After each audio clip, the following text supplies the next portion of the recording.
Bien, buenas noches. Vamos a continuar con la parte de los problemas hematológicos. En esta ocasión me han encargado desarrollar el tema de las alteraciones de la hemostasia.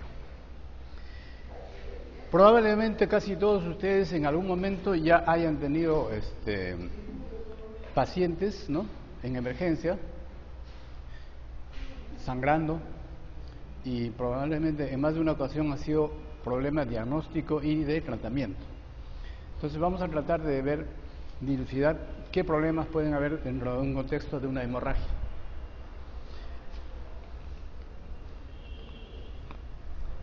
Vamos a tratar de ver este caso clínico. Miren, paciente de 14 años de edad que viene por emergencia sangrando por fosas nasales, gingivorragia, antecedentes de fiebre, tos, rinorrea una semana antes, ¿no? En el examen físico es un paciente que tiene un irregular estado general, está febril y con el sensorio comprometido, está somnoliento y tiene equimosis generalizadas.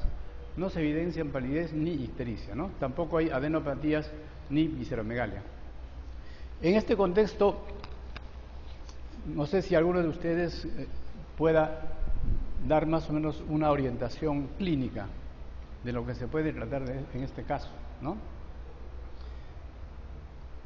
Evidentemente es un problema hemorrágico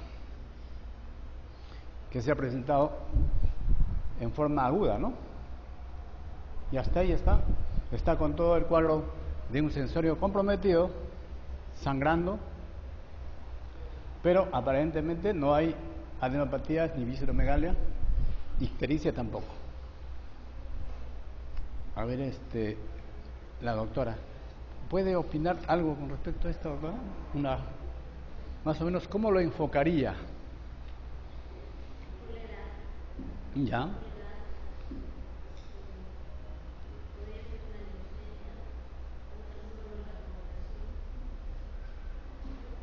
Una leucemia.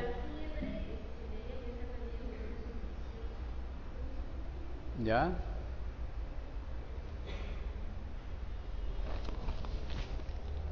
¿Algún otro colega?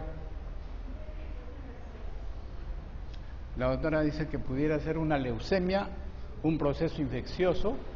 ¿Como cuál, por ejemplo, doctora? En proceso infeccioso. Bueno, en este caso, por alteración de la conciencia, el sensorio sería una fase de Una sepsis. Ya. Otro colega, por favor. Usted, colega, ¿qué le parece? ¿Alguna otra opción?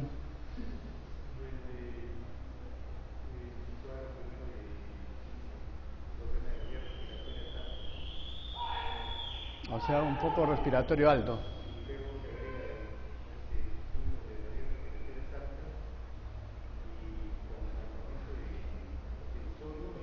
un trastorno neurológico.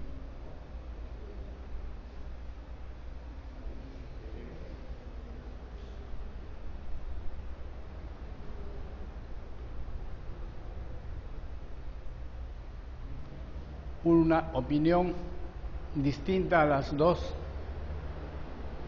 ¿Alguien que quiera intervenir? El dato de fiebre es como antecedente, ¿no? Son una semana previo. Ajá. Entonces, podría estar en relación a un sistema público mediado inmunológicamente. Ya. O sea, el hecho de que tenga equimosis generalizadas y no preferentemente en articulaciones o en otras partes, me haría pensar que los factores de la coagulación, al que esté comprometido, sea al componente hereditario. Y con un sensorio comprometido lo primero que descartar es que tenga un sangrado intracraneal.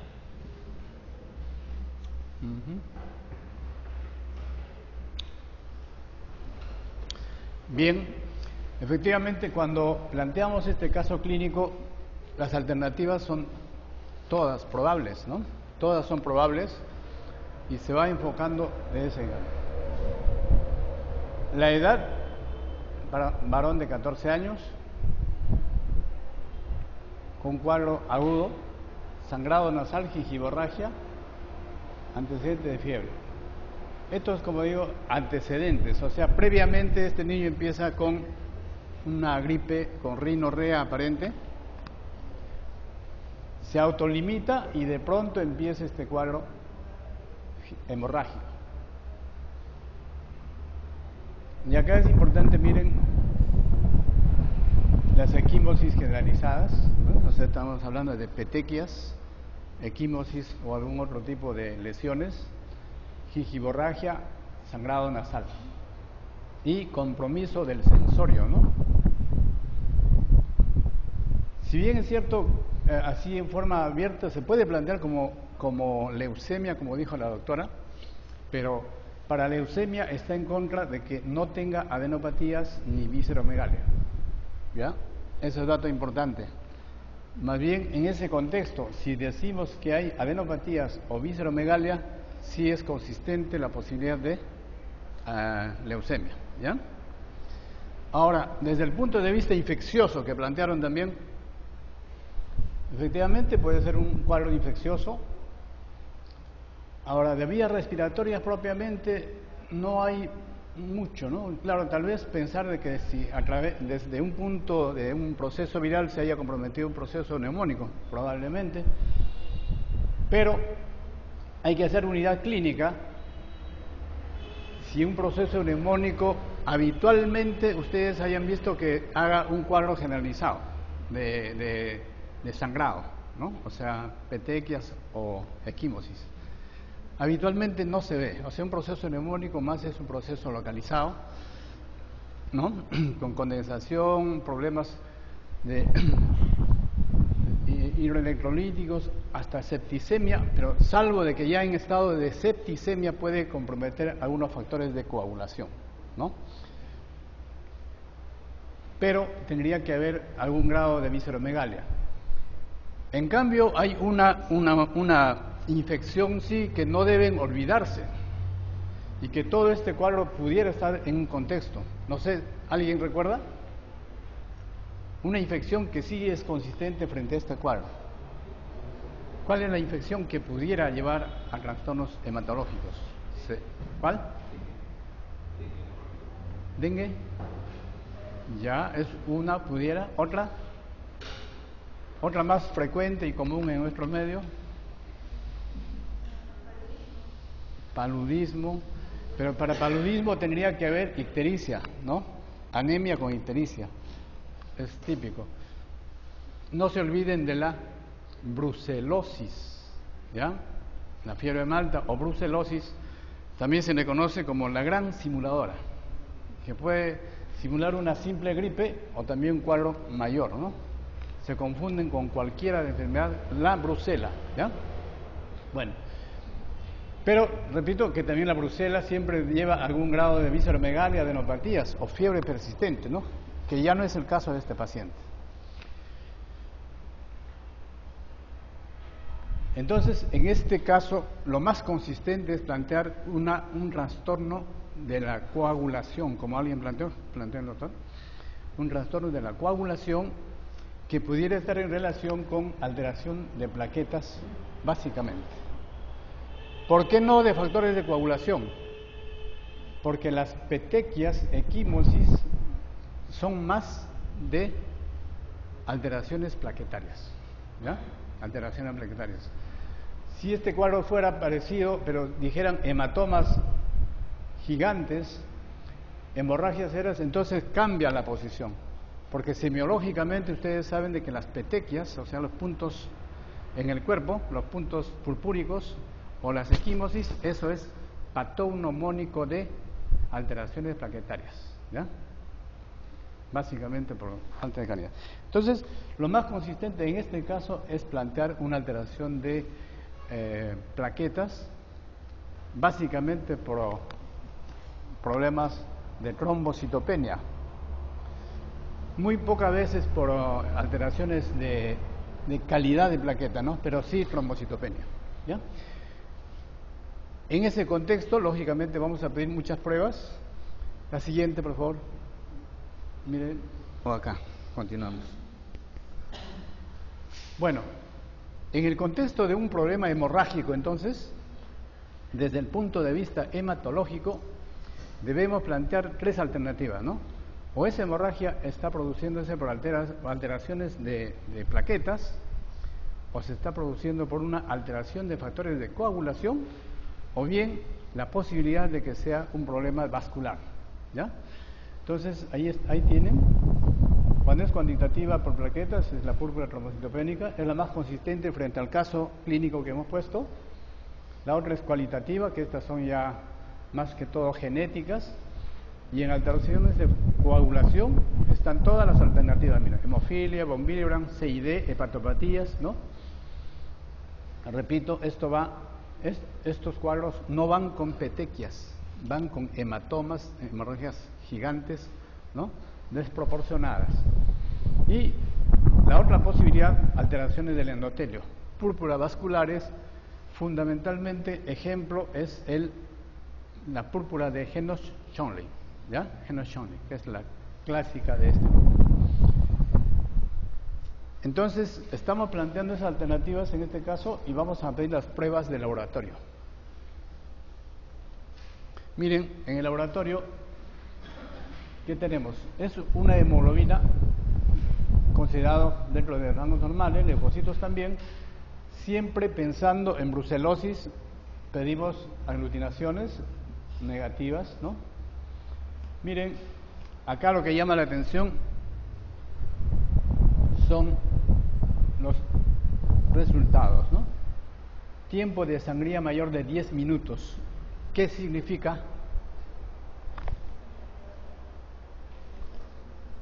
¿Qué mide el tiempo de sangría? Así solo.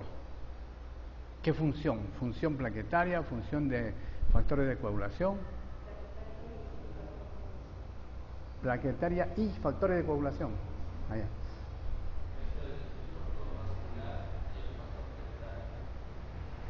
Plaquetario, claro. Fundamentalmente es el tiempo de sangría, es una prueba exclusiva de la función plaquetaria, ya sea en cantidad o calidad. Mejor dicho, cuando hay baja de plaquetas, debajo de lo normal, el tiempo de sangría se va a prolongar. Y cuando hay alteración de calidad, ¿no? También el tiempo de sangría se va a...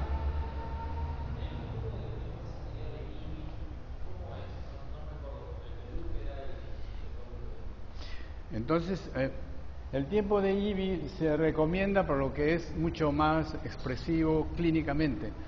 Cuando hacemos el otro tiempo de Duque en la oreja, ¿no? Eso que va hasta 5 minutos, eso no tiene mayor trascendencia porque muchas veces hay alteraciones de temperatura o a veces se pincha mucho más, entonces no es tan medible. El tiempo de sangría de IBC está internacionalizado, ¿no? Es una prueba que se pone previamente una presión entre 30 y 40 milímetros de mercurio, presión constante, se hace un cortecito de 1 centímetro de longitud por 1 milímetro de profundidad. Ya son lancetitas especiales que cortan y a partir de eso se mide cuánto tiempo sangra.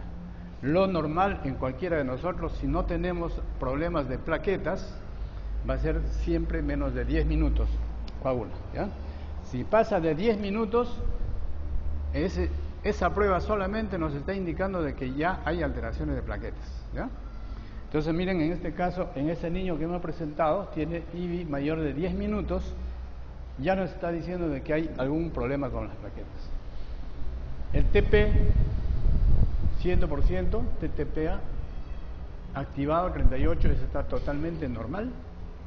Fibrinógeno totalmente normal. Productos de la degradación, el dímero D, negativos. Lo que nos está diciendo de que ese niño no tiene problemas de factores de coagulación.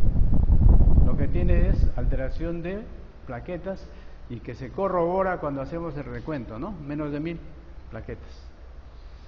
Es lógico que en este paciente, con esa cantidad de plaquetas y esa cefalea y el trastorno de sensorio, lo primero que habíamos que pensar es de que está haciendo una hemorragia intracerebral, ¿no? Entonces es una emergencia, se comprueba con la tomografía, el diagnóstico final entonces una púrpura trombocitopénica inmune, ¿no? Con hemorragia intracerebral. Entonces, como verán, de esta manera se va planteando en un caso clínico, si le ponen en el examen para el residentado, tienen que ver todas esas posibilidades, ¿ya? Y ir orientando de acuerdo a la edad, a la forma de presentación, a las complicaciones que pueden tener, si tiene o no visceromegalia, ¿no? Todo es importante para hacer el contexto final y un diagnóstico adecuado. Entonces vamos a hacer una revisión propiamente entonces de las alteraciones plaquetarias, ¿ya? De las púrpuras trombocitopénicas. Las púrpuras trombocitopénicas.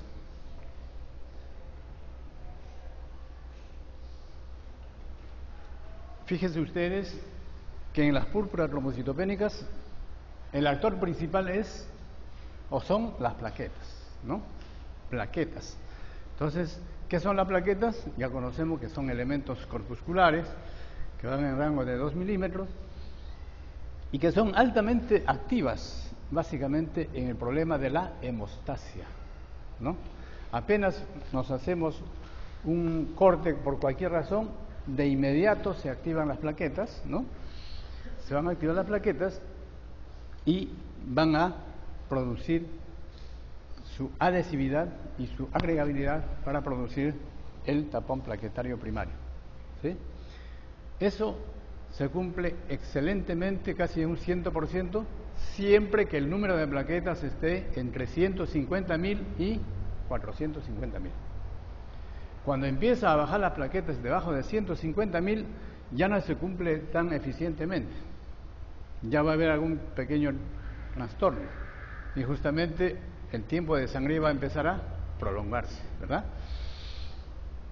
Entonces, en este esquema estamos observando, miren, estas son las células, las plaquetas cuando están en circulación en forma inactivas, ¿ya? Cuando hay un corte por cualquier razón, un sangrado, miren, las plaquetas se empiezan a activar. Están observando cómo cambia de forma. Es una especie de...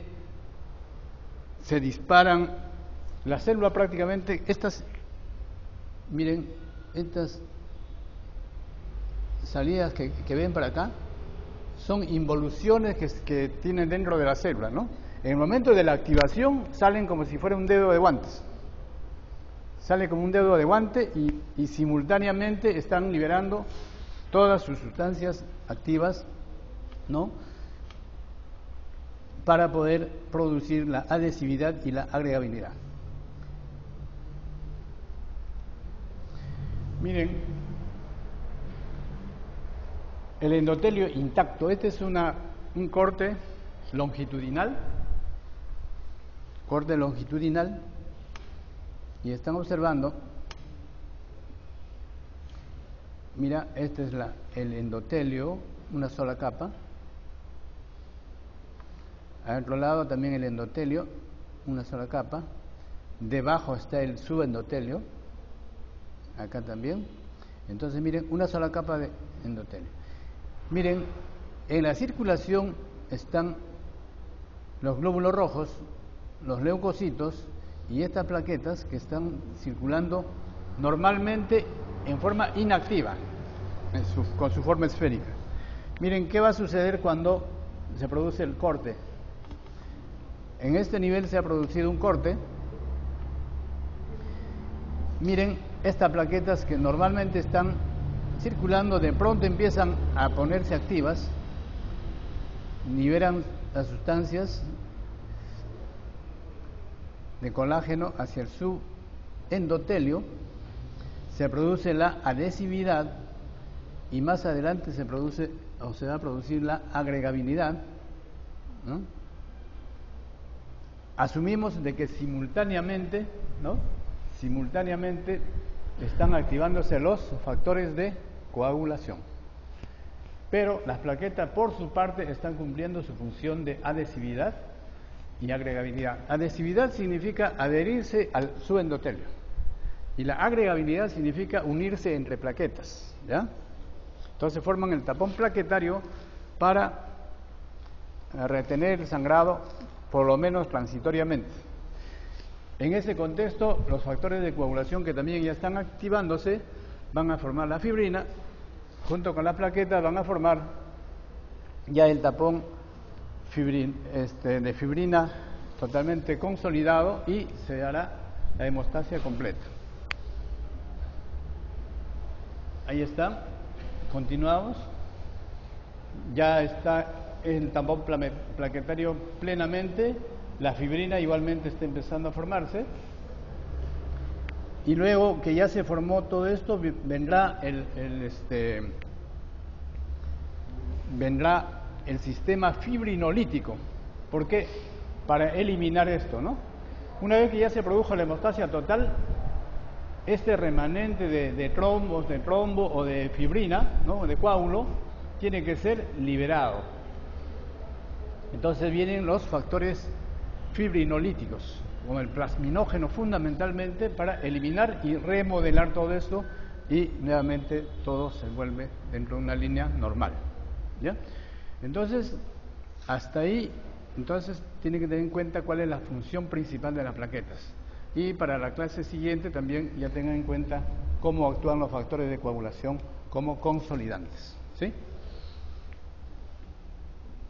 Entonces, la púrpura trombocitopénica, el caso del niño que decíamos, bueno, la clasificación en general es, ¿por qué se produce la púrpura? Primero, por problemas de destrucción, que generalmente son autoinmunes. Y dentro de ese grupo, de las inmunes, están, miren, a la cabeza, lupus, brucela, la que decíamos, medicamentosa también tiene un efecto inmune, ¿no? Y la púrpura trombocitopénica inmune. He remarcado en rojo para decir de que esta es la púrpura trombocitopénica inmune o idiopática. Cuando no existe, descartamos posibilidades de secundarismo, al final nos quedamos sin ninguna causa, no encontramos en absoluto nada y nos quedamos como púrpura trombocitopénica inmune idiopática, ¿ya?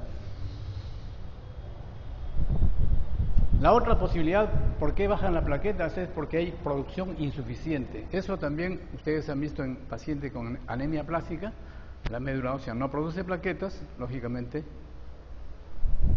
se va a producir sangrados. En anemias megaloblásticas también, ¿no? Ustedes mañana van a hacer anemias megaloblásticas. Una de las características fundamentales es de que tenga pancitopenia, ¿no? No todas, pero algunas se presentan con pancitopenia, baja de leucocitos, baja de hemoglobina y baja de plaquetas. Pero en este caso la baja de plaquetas es relativamente moderada. No lleva generalmente a cuadros hemorrágicos severos, ¿no? Entonces, no es tan mal. Y la tercera opción es de que haya alteraciones en la distribución, básicamente por el hiperesplenismo. Paciente que tiene cirrosis, ¿qué pasó?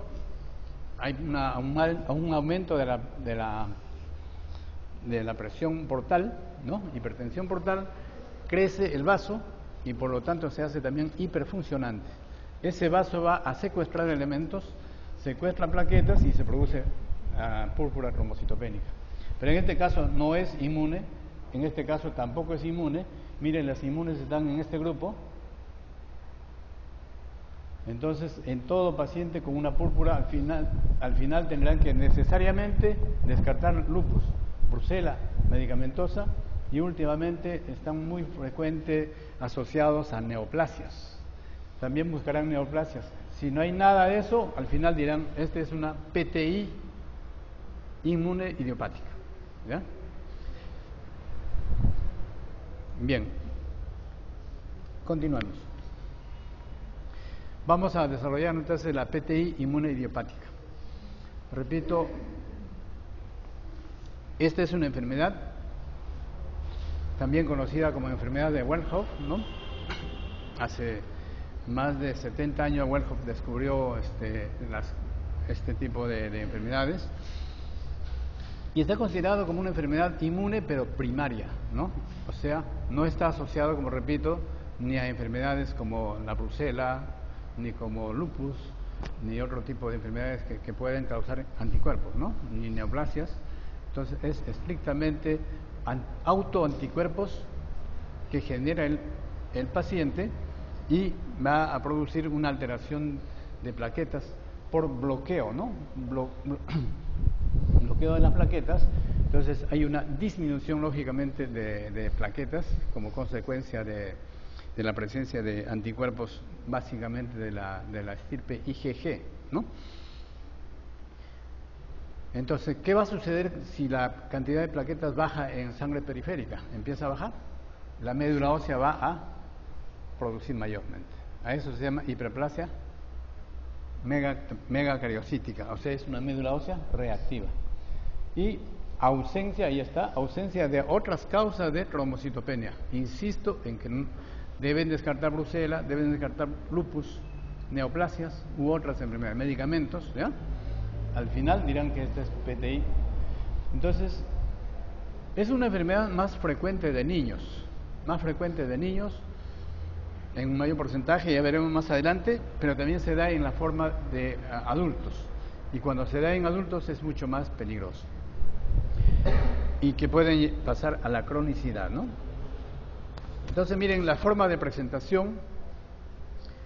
Hay una forma de presentación, claro, siempre el primer episodio siempre es de tipo agudo, ¿no? Y eso se presenta mayormente en los niños.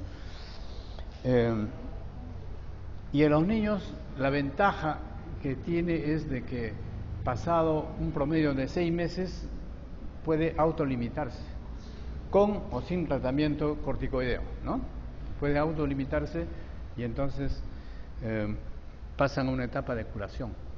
En cambio, cuando se presenta en adultos, generalmente no se autolimitan y más bien pasan a la etapa crónica. Eso significa que cada cierto tiempo hay episodios repetidos, ¿no? 1 o 2 veces al año. Entonces, siempre van a ser episodios más frecuentes.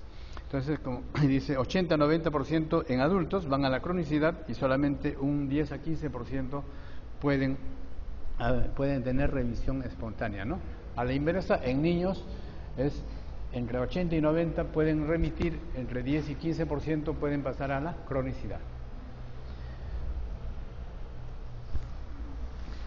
¿Cómo es la fisiopatología? Miren, acá lo que tienen que tener en cuenta de que uno de los órganos fundamentales es el vaso. El vaso se convierte en un órgano liberador de anticuerpos y a la vez ese vaso también es un órgano secuestrador de plaquetas que están ya sensibilizados. Entonces, hay una destrucción plaquetaria por autoanticuerpos. Esos autoanticuerpos se están generando en el vaso, ¿ya? Punto número 1, en el vaso. Estos autoanticuerpos se van a ligar a los receptores de las plaquetas, ¿no? A cualquiera de los receptores, al 2B3, al 2A3B o al 1B, 1X, ¿no? Se van a ligar y entonces van a sensibilizar a esos glóbulos, perdón, a esas plaquetas. Estas plaquetas ya sensibilizadas no pueden seguir circulando. Tienen que ser retirados de la circulación por el vaso, ¿ya? Entonces, repito, el vaso a la vez que genera, miren, los anticuerpos, también cuando ya lo sensibiliza a las plaquetas, secuestra. Es importante que tengan en cuenta esto para cuando hagamos la terapia, en algún momento vamos a plantear esplenectomía cuando no hay respuesta, ¿sí? Y esta es la razón por la que se saca el vaso, porque es un órgano productor de anticuerpos y a la vez secuestrador de plaquetas sensibilizadas.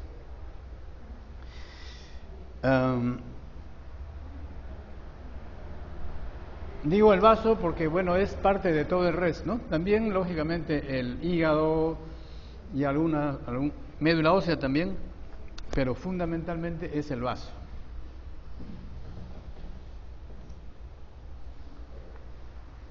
Miren, acá hay un esquema en el que está toda esta parte, está representado, este sería el vaso.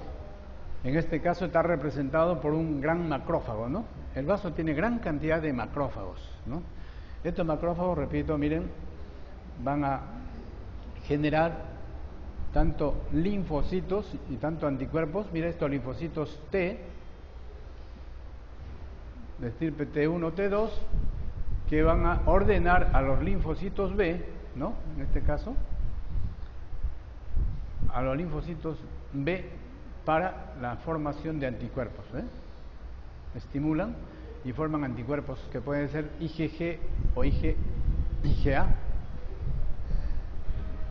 Miren, estos anticuerpos, autoanticuerpos, que son los autoanticuerpos,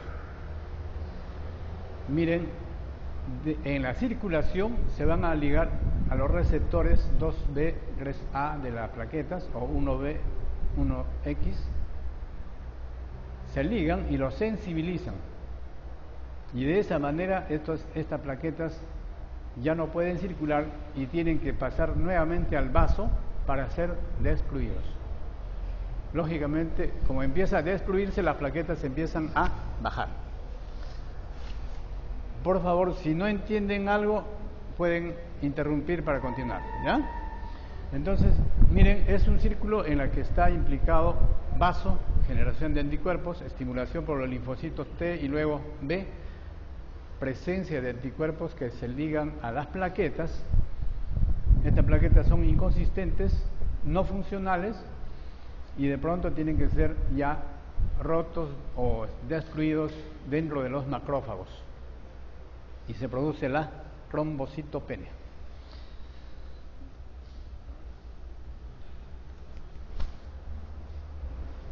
Manifestaciones clínicas. Las manifestaciones clínicas ya lo han visto ustedes en el caso clínico, ¿no?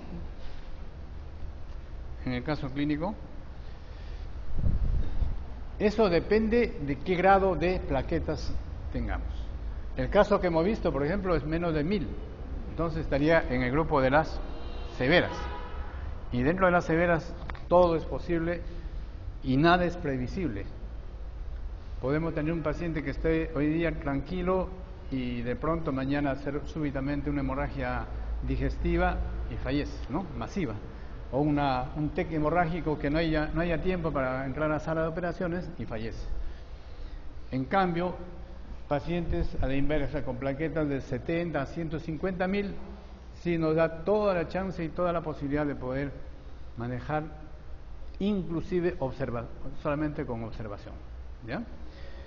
Miren, ahí están las categorías y las manifestaciones clínicas, depende de cada grupo. En la leve, miren, solamente petequias y equimosis mucocutáneas con poco sangrado espontáneo. No hay mayor cosa. Entonces uno le hace el recuento de plaquetas y probablemente encuentre pues un 80, 100.000 plaquetas. Entonces es importante hacer el seguimiento, pero todavía no vamos a empezar el tratamiento con corticoides, ¿no? Lógicamente, ¿ya?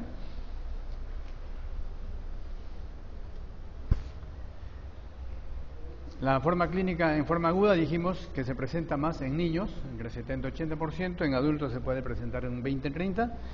La presentación siempre es brusca, por eso estos problemas, ya sea adultos o niños, siempre llegan por emergencia, ¿ya?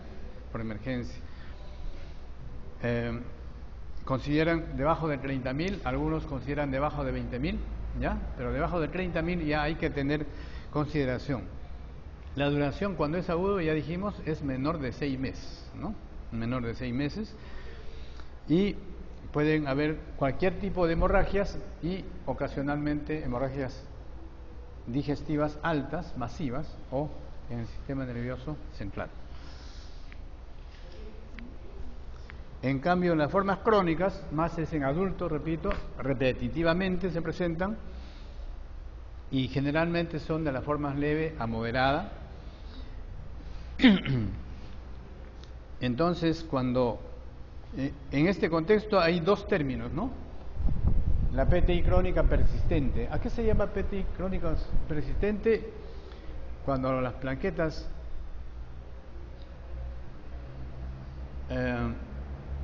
por ejemplo hayan llegado a 40.000 o 30.000, empezamos terapia y después del tratamiento adecuado de 8 a 6 semanas no encontramos superar los 150.000 plaquetas, ¿no? Siempre están debajo de lo normal.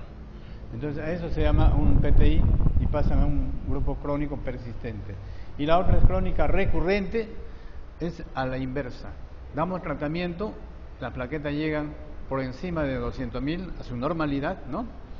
Después de que ya empecemos a bajar la cantidad de corticoides, puede estar un periodo corto normal y de pronto de nuevo se presenta, ¿no? Una recurrencia.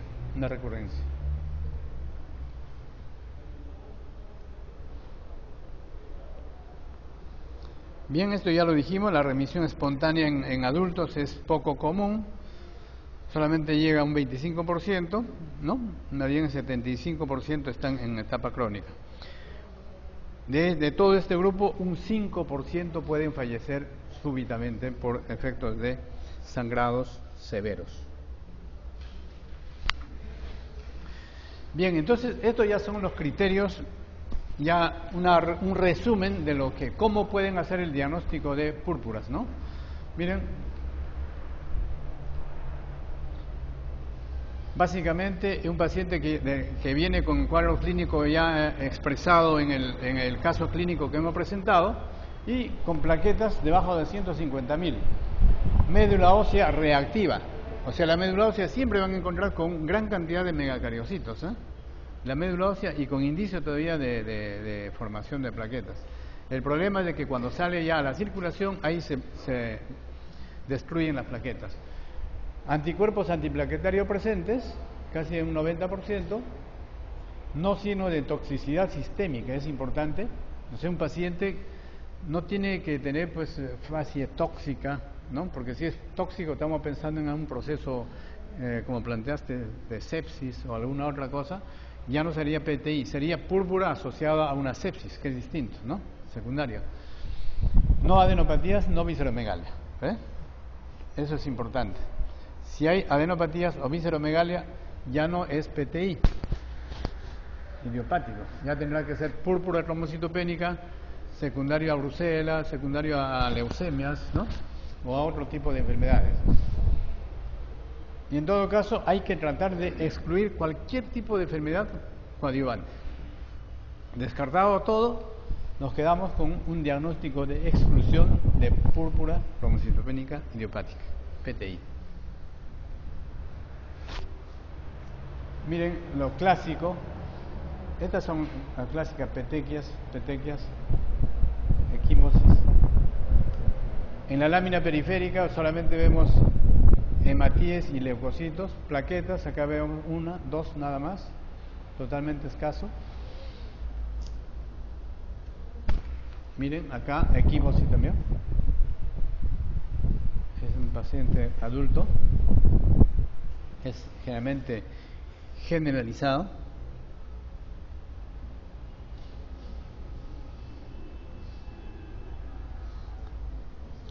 Ahí está la hiperplasia megacariocítica. Estos son los megacariocitos, miren, son células gigantes que están produciendo plaquetas, ¿ya?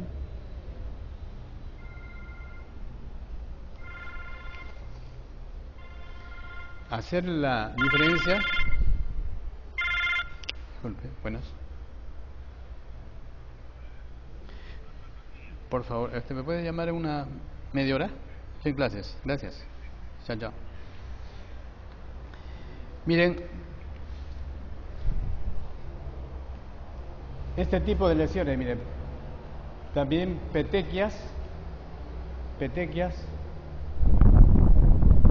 la característica que esta es simétrica, ¿no? Solamente de cintura para abajo. Cuando ustedes ven este tipo de petequias, siempre traten de quitar la ropita y vean bien si es solamente de aquí hacia abajo o también es generalizada. La púrpura trombocitopénica por plaquetas generalmente es generalizada, en cualquier punto sangrado, ¿no? En cambio la la clásica de Hennah-Schonlein, ¿no? Es parcelar y simétrica en ambos lados, ¿no? Esta es una vascular. Por supuesto, estos pacientes tienen las plaquetas totalmente normales, ¿no? Plaquetas normales en función y en calidad. El problema en este caso es vascular, netamente vascular, ¿ya? Entonces, para que no se confundan desde el punto de vista clínico. Y entonces, hecho el diagnóstico, entramos a la terapia, ¿no? Ya es conocido por ustedes también, ya han manejado muchas veces en el internado posiblemente, han manejado una PTI.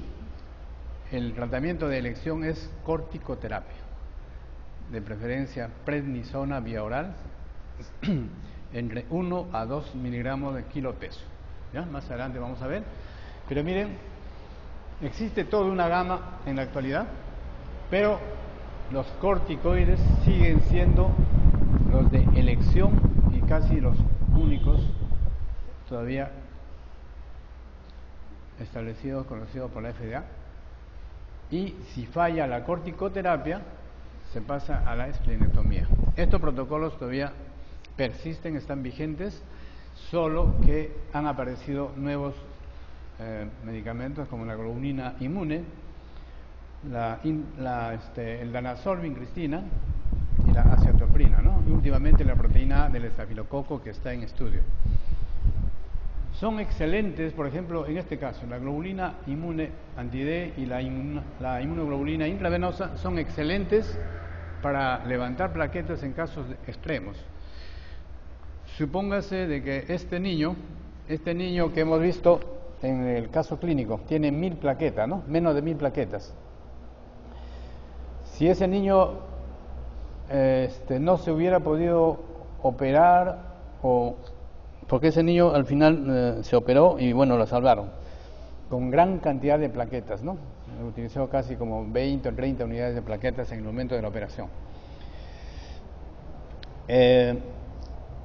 Pero para esos casos de querer levantar transitoriamente las plaquetas, es excelente estos dos medicamentos.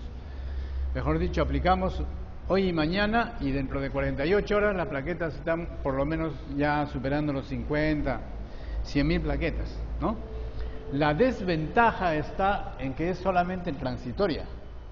Pasado ese periodo de tal vez una semana o después de una operación X, ¿no? Que ya se salvó el niño, nuevamente cae. Entonces, está diseñado exclusivamente para casos de emergencia. Por supuesto, el costo es elevadísimo, ¿no? Totalmente elevado, y muchas veces no está, digamos, accesible a los bolsillos. Los demás son sustancias que se utilizan ya en forma secundaria. Miren, ahí está. En caso de PTI severo, necesariamente tenemos que entrar con prednisona de 1 a 2 miligramos kilo de peso, ¿no? De 6 a 8 semanas. 6 a 8 semanas. Miren, la pregunta es, ¿está indicada la transfusión de plaquetas en el PTI, sí o no? Así, si la pregunta fuera estricta, así es como le estoy planteando. ¿Alguien dice sí? ¿Alguien no? Acá el colega dice no. ¿Sí? En forma estricta no está indicada, por lo que el problema es inmune. El problema es inmune. Entonces vamos a echar más leña al fuego. Pero tienen las excepciones, ¿no? Pacientes que están sangrando severamente, ¿no? No hay otra alternativa que ponerle plaquetas a todo y paralelamente corticoides masivamente. Puede ser inclusive con metilprednisolona, ¿no? En forma masiva. Y bueno, pero son las únicas condiciones. Pero si es un paciente con menos de 30.000 plaquetas, que no tenga estas complicaciones severas de sangrado mayor, digamos, entonces no es necesario transfusión de plaquetas. Entonces, de este grupo va a haber un 70-80% de remisión completa y un 30% irán a la cronicidad, que probablemente requieran esplenectomía. Miren el caso en la terapia es lo racional justamente, ¿no? La prednisona y todos los medicamentos inmunosupresores actúan, mira, bloqueando acá, bloqueando a este nivel, los receptores básicamente, igualmente en este punto, bloqueando los anticuerpos, ¿no? Si no hay respuesta, tendremos que hacer esplenectomía para bloquear a este nivel. Y últimamente lo que sí también está dando muchos resultados es la crombopoyetina. Crombopoyetina que todavía al país no ha llegado, pero ya llegará más adelante. Entonces, uso de corticoides por un lado para bloquear como inmunosupresor, más la crombopoyetina para disparar plaquetas de la médula ósea. ¿Ya?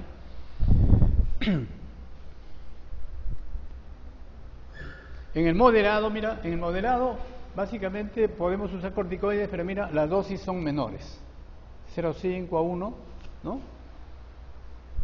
No requieren para nada transfusión de plaquetas y 80% como una respuesta, 20% pasarán a la esplenectomía.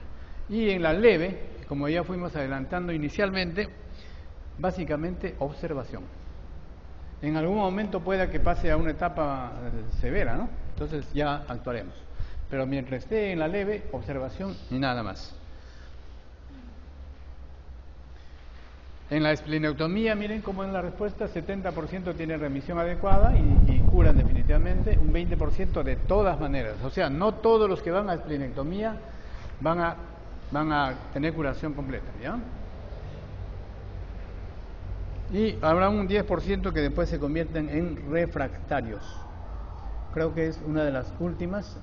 Este es el último cuadro para que tengan en cuenta, miren, bondades y costos. Los corticoides,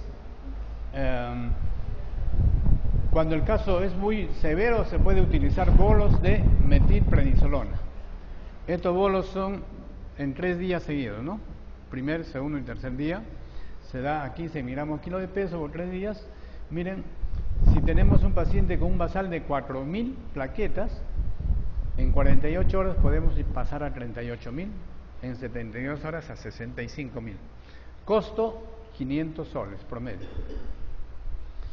La inmunoglobulina intravenosa, la que dijimos que es excelente, de 4.000 plaquetas, en 48 horas pasamos a cerca de 70.000, en 72 horas a 130.000. Costo más o menos como 8.000 soles para 3 días, ¿no? La diferencia de que metilprednisolona tiene la posibilidad de mantener un poco más la cantidad de plaquetas. En cambio, inmunoglobulina a la semana siguiente está cayendo de nuevo, pero sí es excelente, repito, para sacar de casos críticos. Una operación que uno quisiera entrar urgente, entonces tenemos que entrar con esto, ¿no? Pero hay que tener los 8.000 promedio. Bien, ¿alguna pregunta al respecto? Esta es la última, sí.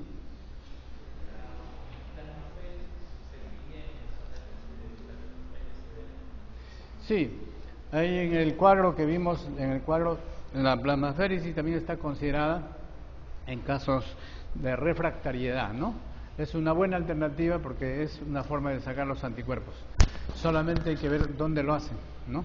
En nuestro medio estaban haciendo en Neoplásicas y en Cayetano, pero parece que se les ha malogrado el equipo.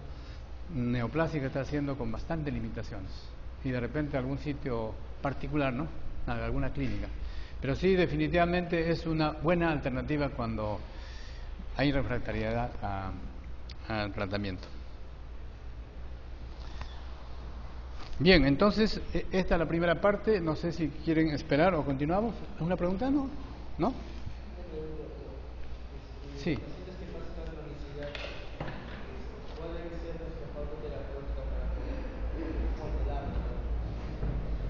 Pacientes que pasan a la cronicidad.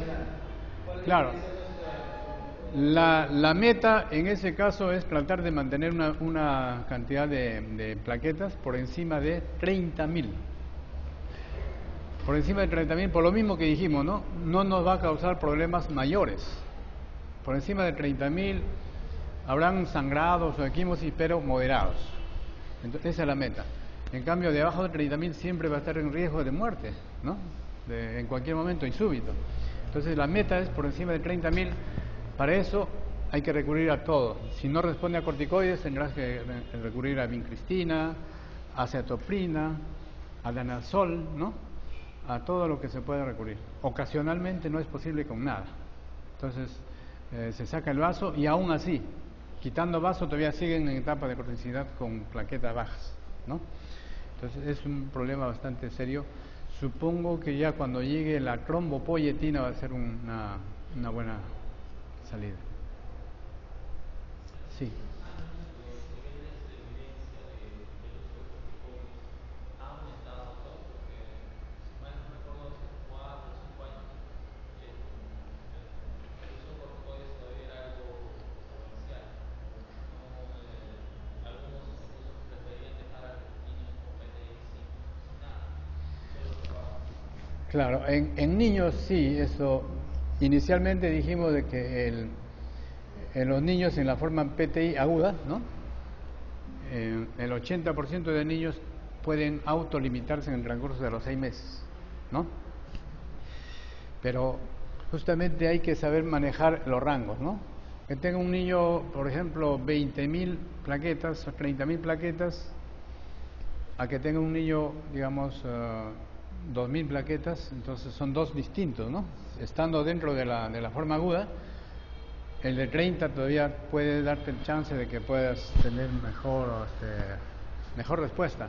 Pero un niño que tenga menos de 1.000 plaquetas, algunas veces se complican súbitamente.